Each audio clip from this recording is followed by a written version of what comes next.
Hey, welcome back. Today we're talking about video games once again. We're actually doing a top 4 urban legends in video games, so this is going to be really interesting. So grab some popcorn or a fizzy drink, and sit back, relax, and let's jump into it.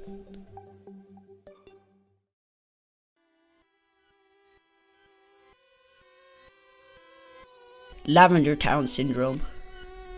Lavender Town Syndrome was a peak in suicides and illness in children between the age of 7 to 12, shortly after the release of Pokemon Red and Green in 1996. Rumors say that these suicides and illnesses only occurred after the children playing the game had reached Lavender Town. The music playing in Lavender Town had extremely high frequencies that only children and teens can hear, since their ears are more sensitive. Due to the lavender tone, at least 200 children supposedly took their own life in 1996.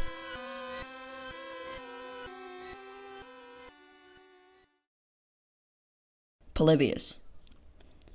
In 1981, when dragons still existed, an arcade game by the name of Polybius was launched, and the game was extremely popular.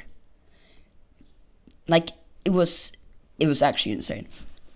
But there was something strange about this game.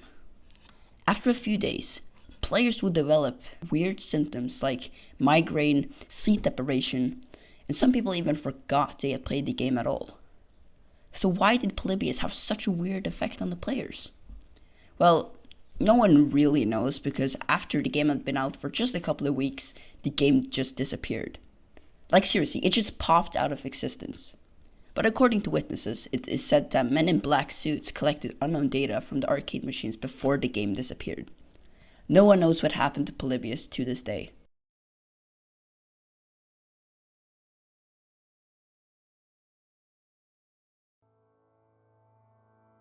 Ben drowns. I'm gonna be pretty surprised if you don't know about this one. Not too long ago, there was a student who posted a very weird story on the internet. He had bought a copy of the Nintendo 64 game, The Legend of Zelda: Majora's Mask. But when he started playing, he noticed that there was already a profile with the name Ben. And this made sense because the game had been used before him, so he just made a new profile and ignored it. But after a while, things started to get weird. He noticed that all the characters in the game called him Ben.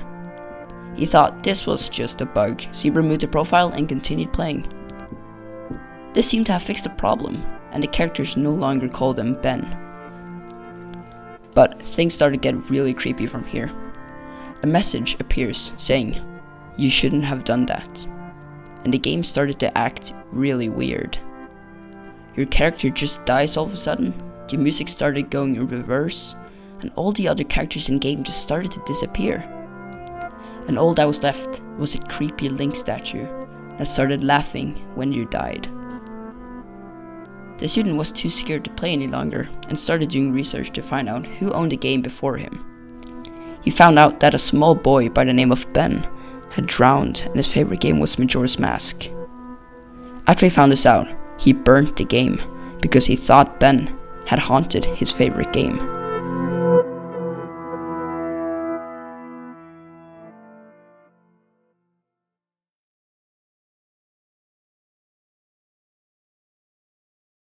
The Morrowind Mod.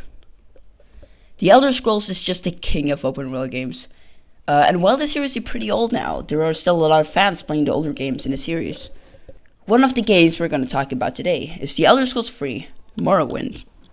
While the game came out in 2002, there's still a lot of people playing it and making mods for the game.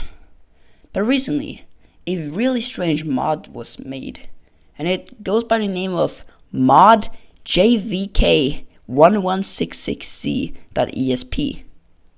No one knew what the mod was or what was in it, because when you launched the game with the mod, your game would instantly crash. Some people gave up, while some people were extremely curious and wanted to find out what this mod was all about. After some time, someone found out that it was impossible to play the mod on newer computers. So people started installing the mod on their older computers, and it worked. I'm about to tell you what they found. Be prepared. No, just kidding. When night came, Your character would just walk out of your house and stand still until the night was over. There was also a new dungeon added to the game, and in this dungeon, you could find a lot of pictures the mod had taken from your own computer. That is actually seriously creepy, but that's not all. At all times, if you looked hard enough, you could see an assassin staring at you. People claim that they could see the assassin in the real world after playing the mod. Hey, if you're still watching the video, thank you so much for watching it. I really appreciate that. I spend a lot of time in these videos, so it would really help me out if you just hit that red subscribe button, you know, or just hit that like button, you know, and that would just really help, because a lot of research goes into these videos, and it would just help me out a lot. Thank you so much, everyone. Thank you. Have a great day. Yeah.